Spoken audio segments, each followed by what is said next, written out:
Hey everybody, hope we're doing well. Welcome back to another episode of CSGO News, and our first story today is kind of special as apparently according to Decay and ELMAO are sources for these guys. I'll show you screenshots of what they've said on screen pretty soon here. Apparently all we have for information wise as of right now is Valve has reached out to a select group of professional players, a select few professional players, which we do not know many of the members. We only know as of right now some of those pro players were Navi C's, also Liquid Hiko and Optic Tark. As many of you guys know, kind of popular pro players there, but there are certainly more pro players involved in this. Now apparently, according to these sources, Valve has reached out to these guys to seek advice and counsel on potentially updating or maybe changing the coaching rule that was implemented just a month ago. So many of you guys know, a few weeks ago we finally started enforcing the new coaching rules, which pretty much says a coach cannot intervene unless it's halftime or one of their 4 timeouts throughout the game, which pretty much limits the coach to just about being useless for many of these teams. And what I'm afraid has been, changing coaching rules so far throughout many of these teams. And now a late announcement by Valve, apparently they're reaching out to these players to seek advice and possibly have an impact on changing these. Now the real question is, how much of an impact will these pro players have? So I really find it disturbing that Valve finds it now the time to reach out to these players and now say, hey, we've already implemented the rule. I'm sorry if you guys have already fired your coaches,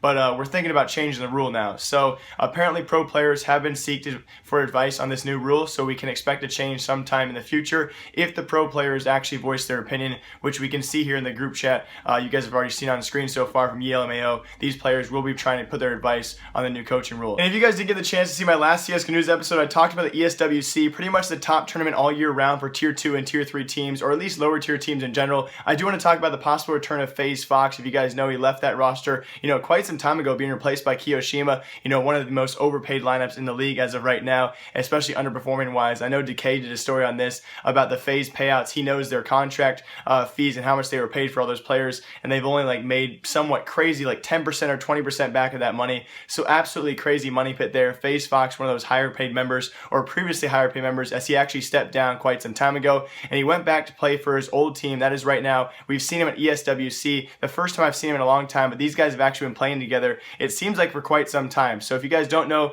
he actually called himself the Old Kick School. It's kind of ironic here is because all these players on this current Portuguese lineup actually used to play together for Kick School, which is an actual esports organization. It has a CSGO team as of right now. So they called themselves the ESWC. Pretty much any tier team that's actually can qualify can go to this tournament. So FaZe Fox and his friends, his Portuguese friends, actually joined their lineup, called it the Old Kick School lineup, kind of a really cool name there, and they did really, really well. They finished in front of teams like Penta, ENCE, Godsense Academy team, Heroic. They also, bested out Luminosity Gaming, and they placed top 10 at ESWC. There were 32 teams there, and again, this lineup has only been playing together, obviously, their whole lives, but they've only been together as a 5-man roster for what could be said as a few weeks, maybe a month or so tops, and they beat out teams like Millennium and Rogue, who have been together for a lot longer time. Obviously, that Millennium lineup has actually changed out Maniac, who was standing in for that team, so not a certified lineup there, but Cadian's Rogue roster has been together for several months, and now we have this Portuguese team with FaZe Fox, obviously former FaZe Fox, coming in with all these Portuguese guys from the old Kick School roster, and they did really well. Also, if you want to talk about their group stages, guys, they bested Luminosity Gaming, they beat them 2-0, and they also did beat Team Millennium with Maniac on that roster as well. So this team did so well at ESWC. The halfway return of FaZe Fox to the lower tier teams, obviously because he was playing for FaZe. He was, at one point in time, a top tier player. Now, a lot of people are saying, oh, he's the dead Fox, but it may be a possible return here for FaZe Fox. He's been playing very, very well, especially throughout this last tournament for ESWC. I hope to see this old Kick School lineup again in the future because they were really fun to watch and really cool to see all the teams they finished in front of. So you got to keep that in mind, guys. They placed in front of a lot of teams. Although they didn't play them, they still outplaced them. I believe their only loss was to Space Soldiers in this tournament. So a pretty dignified loss there. And you probably read this in the title and thinking, oh my gosh, what kind of game is this? And I thought the same thing. I actually covered this story a long time ago. It was a PGL minor for the Asian region, and we already have those 2 Asian teams. That will be Team Tai Lu and Team Renegades. I talked about this before, but I saved this story for today, and that is potentially one of the top 3, if not the number 2, longest professional game in CSGO history. Now, of course, you do have to count, if you guys have not heard about this, the number 1 as of right now was an ESL UK Premier game. So, okay, first off, UK, many people think UK doesn't have a professional scene, so we could call my number 1, but this actual one, the UK ESL premiere seeing this game between these two UK teams on screen right now went to 88 rounds in 6 overtimes. So I could not beat that, but Tyloo and CyberZen in their second meetup, their second best of 3 throughout the PGL Asia Minor. If you guys want a little background here, actually CyberZen beat Tyloo in the winners bracket. Tyloo fought their way back. I think they beat teams like MVP Project, and they came back against CyberZen here in their second best of 3 of the weekend. And yes, they went to this many rounds. Yes, over 60 rounds for these guys and 4 total overtimes. It was absolutely insane to see. So really cool to see there as well. You know, when you first see a scoreline like 36 to 33, you think, oh my gosh, how many overtimes is that? It's actually only 4 overtimes, but still at least a number 2 longest professional game in history. It was kind of obscene to watch as well. You know, almost to the point where it's like, okay, someone's got to win here eventually. So this was this past weekend, guys, in the PGL Asia Minor. We have not seen a game like this in a long time. So really cool there. Wait a second, there was 69 around. They did this on purpose. And finally, some more female CSGO news. Please, guys, comment down below female CSGO news sources or anywhere I can actually find and follow these tournaments. I feel like female CSGO has so few tournaments across the year. It's so hard to find news like this, but we did have the female ESWC. I'm going to be comparing the male ESWC and the female ESWC at the end of this segment right here. But yes, it was Team Secret with Giuliano, Zaz, Mimi, all of those girls, but they were actually led by, I think it was actually Zaz and Mimi who dominated this tournament. I'll show you guys the frags on screen right now, and they did a great job as they took down the Selfless females and they took the ESWC title, guys. So I do want to compare really quick.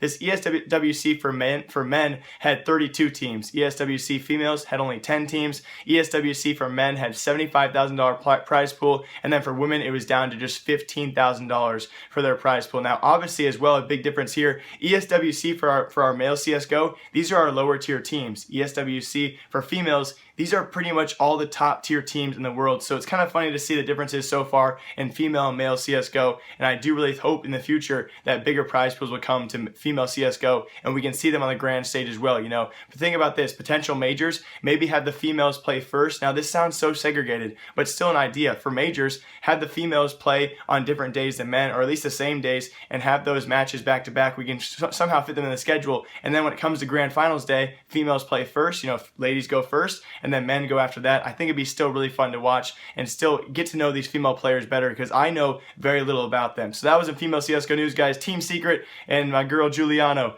still killing it. And I am actually on the verge of getting in big trouble with my sponsor, Scooby. Many of you guys know. Still a great guy. He actually has a great website as well. My sponsor, TradeSkinsFast.com. If you guys don't want to sell your skins back to Steam and lose that 5%, or you can't trade them anywhere else because they're just too crappy and not worth a bunch, it's a great website for all of you guys who have those crappy skins, you know, those 5 or 6 cent skins, and trade them up to a potential better skin with only losing a few cents on this website. So that's alright. It's a great thing for all of you guys. I'm getting on the verge of actually getting in trouble because Scooby wants these shoutouts to be at the beginning of the video, but today's video was such great news and such great stories. I didn't want to start out by saying, hey, by the way, guys, sponsorship, yay. So he might get mad at me for this, but it's a great website, guys. Please check it out. Link in the top line of the description. As always, though, next door. And for any FaZe fans out there, unfortunately, they have denied their invite, or actually withdrawn their invite from Dreamhack ZOWIE, otherwise known as Dreamhack Winter, not happening for 3 more weeks. And why they did this, though, as many of you know, they just recently picked up, you know, former Astralis Kerrigan to their lineup. They need to practice, as well as they're going to have consecutive tournaments the 2 weeks before this actual Dreamhack ZOWIE tournament. So they have withdrawn their invite because of that. They have iBuyPower Masters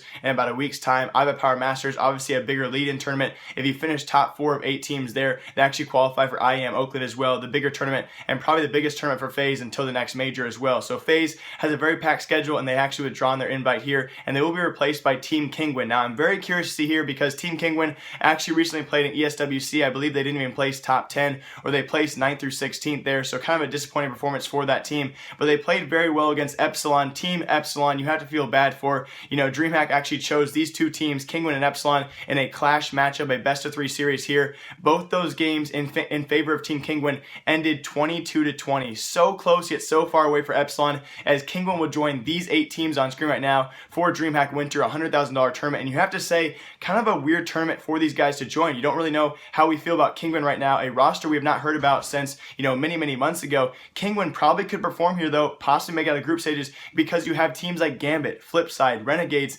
oddball teams you really don't know what to expect from. So at first glance you think, oh gosh, Kingwin has no chance, but they actually could make out of group stages, and once that happens, anything can happen, guys. So I expect, you know, maybe teams like Cloud9 to show up, maybe Optic as well, and be favorites here. Dignitas, of course, going to be a powerhouse as well. Besides those top 3 teams, though, it's up in the air as to who can place top 4. And that's going to do it for today's episode of CSGO News, guys. Finishing up the edit right now, as you can see on screen.